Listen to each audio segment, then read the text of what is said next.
자, 다음 주제로 좀 넘어가 보죠. 요즘 거리 지나실 때 보면 선거 유세하는 후보들 자주 보시죠. 이 대부분 후보들의 옷 색깔로 당을 구분하는 경우가 많은데 요즘은 좀 다른 경우가 많습니다. 자, 왜일까요?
네, 자 최수영 전문위원님.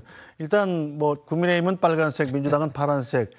뭐 강한 시각적 효과를 줘서 내가 이 당 사람이다라는 거를 강조하는 게 저 색깔의 역할일 텐데 요즘 하얀 점퍼 입는 분들은 어떤 전략인가요? 원래 하얀 점퍼가 무소속 계열들이 입는 그 옷 아니었습니까? 근데 지금 접전지 혹은 이제 스윙의 보터들이 많은 그런 지역에서 입는다는 거는 정당 보지 말고 인물 봐달라는 얘기죠. 그러니까 그렇게 해야 비로소 유권자들이 한 번 더 본다는 것, 그런 전 보도도 봤는데 지금 정말 이게 뼈아픈 자구책들인 거죠. 그러니까 그 정당 지지율 자체가 부담이 되고 그다음에 정당의 간판이라는 자체가 부담이 된다는 얘기는 어쨌든 지금 그 정권 심판론의 기제가 작동하고 있다는 건데 물론 이제 국민의힘 입장에서는 이제 후보 입장에서는 수도권이라든가 이런 좀 말하자면 스윙 보터 지역에서 이렇게 하는데 민주당 후보도 마찬가지예요. 민주당 후보들은 또 접전 지역 아니면 험지에서는 또 파란색을 버리고 흰색을 입어요. 이를테면 홍익표 의원이라든가 후보라든가 이제 뭐 진에 출마하신 그런 후보들 같은 경우는 이제 하는데 저는 이렇게 봅니다. 어쨌든 지금 국민의힘 입장에서는 사실 이원모 의원 같은 경우는 바로 용산에서 최측근이라고 윤 대통령 최측근이라고 했는데도 불구하고 지금 용인에서 이제 하얀 점퍼를 입고 있다는 거는 본인이 지금 이 위기를 돌파하기 위해서라면 사실은 표를 한 표라도 얻기 위해서라면 어떤 전략이든 다 동원해야 하지 않습니까? 그런 측면에서 저는 그 고육지책이고 절박함인데 어쨌든 저렇게라도 해서 지금 마지막에 인물론으로도 이 정권 심판론의 그 기류를 좀 차단해 보겠다는 정말 눈물겨운 정말 그 선거 행보가 아닌가 그렇게 생각이 됩니다. 네, 자 김수현 평론가님이죠. 한 표 한 표가 아쉬우면 뭐 어떤 전략이라도 안 쓸 수가 없을 텐데 이 서초홀에 나간 홍익표 후보 같은 경우는 원래는 파란 점퍼 입다가 좀 하얀 점퍼로 좀 바꿔 입었다가 선거일이 다가오니까 다시 파란 점퍼를 입었다고 그래요.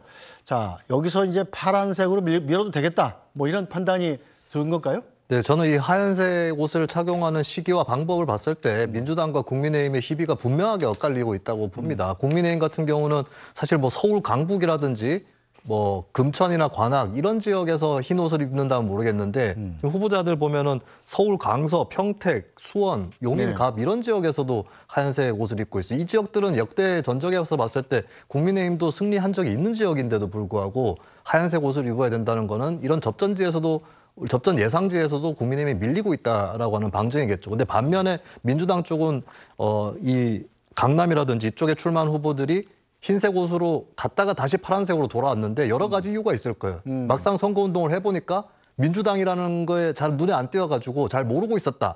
오히려 적극적으로 입어가지고 더 어필을 해라. 이런 목소리들이 분명히 유권자들 사이에서도 있었을 것이고 본인들도 야, 이 지역이 험지라고 했는데 뛰어보니까 괜찮네라고 해서 파란색 옷을 오히려 입는 측면도 있을 겁니다. 그리고 한편으로는 그래도 선거 판세가 내 생각보단 좋지만 그래도 지긴 질 거야라고 생각할 수도 있는데 근데 그 경우에도 이왕 질 거 파란색 옷 입고 당의 이름으로 이 한 번 불살라서 선거를 져야 더 보람이 있다. 그래도 당에 가서 할 얘기가 더 있다. 이렇게까지 생각을 종합적으로 한 결과 파란색 옷을 그냥 입는 게 낫겠다. 이렇게 판단한 것 같습니다.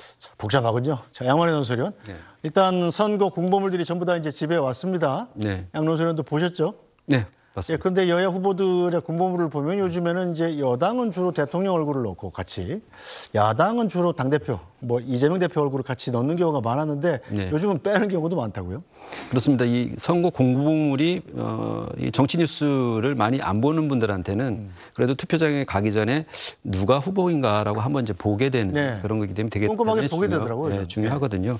그런데 한국일보가 중앙선관위 홈페이지에 올라와 있는 공보물을 한번 분석을 해봤더니 윤석열 대통령 사진이 잘 안 보이더라는 겁니다.